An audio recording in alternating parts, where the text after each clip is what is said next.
Update చూద్దాం. వరంగల్లో BRS రైతు సంగ్రామ సభలో తెలంగాణ సర్కార్పై ఫైర్ అయ్యారు BRS working president KTR.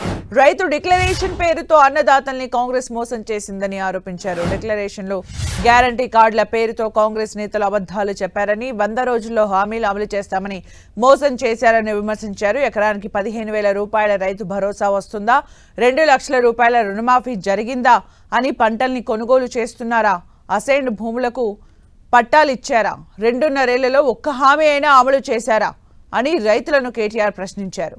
Rythu Bandhu పథకాన్ని 12 రాష్ట్రాలు కాపీ కొట్టాయని, కాంగ్రెస్ మాత్రం కళ్ళబొల్లి మాటలతో టోపీ పెట్టిందన్నారు.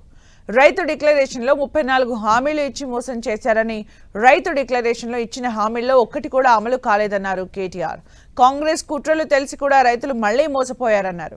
ఢిల్లీ పర్యటనలు తప్ప రేవంత్ రెడ్డి చేసిందేమీ లేదన్నారు.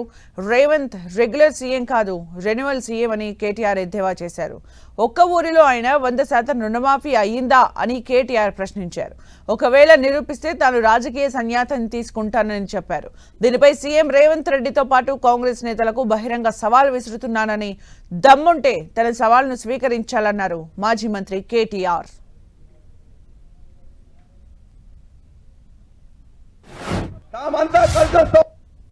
100 రోజుల్లో అన్ని చేస్తామని చెప్పిండ్రు.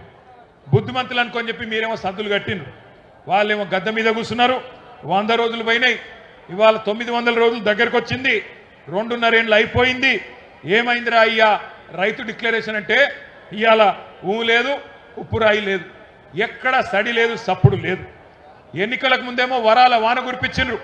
ఇవాళ మాత్రం దున్నపోతు మీద వాన పడ్డట్టే మాట్లాడిన ఒక్క మాట లేదు. ఒక్కటంటే ఒక్కటి వాళ్ళు ఇచ్చిన హామీ 34 హామీలు ఇస్తే డిక్లరేషన్లో ఒక్కటంటే ఒక్కటి కూడా అమలు కాలే. రేవంత్ రెడ్డి నీకు దమ్ముంటే నువ్వు చెప్పే మాటల్లో వీసమెత్తు నిజముంటే ఏ ఊరికి పోదామో నువ్వు రా. గంగదేవి పల్లికి పోదామా, కొండారెడ్డి పల్లికి పోదామా, కొడంగల్కి పోదామా, ఏ ఊరికి పోదామో చెప్పు. ఒక్క ఊరిలోనైనా 100% మంది రైతులు రాసిచ్చిండ్రనుకో రుణమాఫీ జరిగిందని శాశ్వతంగా రాజకీయాలు వదిలిపెట్టి పక్కన పోయి కూర్చుంటా అని చెప్పి నేను విజ్ఞప్తి చేస్తా ఉన్నా. దమ్ముంటే రా, సవాల్ స్వీకరించు. రేవంత్ రెడ్డి వస్తాడా, తుమ్మల నాగేశ్వరరావు గారు వస్తారా, ఎవరు వస్తారో రండి. రుణమాఫీ జరగని మాట వాస్తవమా కాదా? ఎక్కడ పడుతున్నాయి ఎరికేనా? పైసలు రాహుల్ గాంధీ ఖాతాలో పడుతున్నాయి. టకీ టకీ టకీమని. ఢిల్లీలో మాత్రం మంచిగా పడుతున్నాయి. రైతు బంధు పేరు తీసేసిండు రేవంత్ రెడ్డి, రాహుల్ బంధు అని పెట్టిండు. మన పైసలన్నీ ఢిల్లీకి పంపుతున్నాడు మూటలు కట్టి.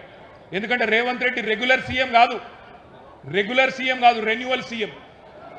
నెలకోసారి పోయి కప్పం కట్టి రెన్యువల్ చేయించుకోవాలి, లేకపోతే బతుకు తెరువు లేదు, కుర్చీ గుంజి పడదెంగుతారు.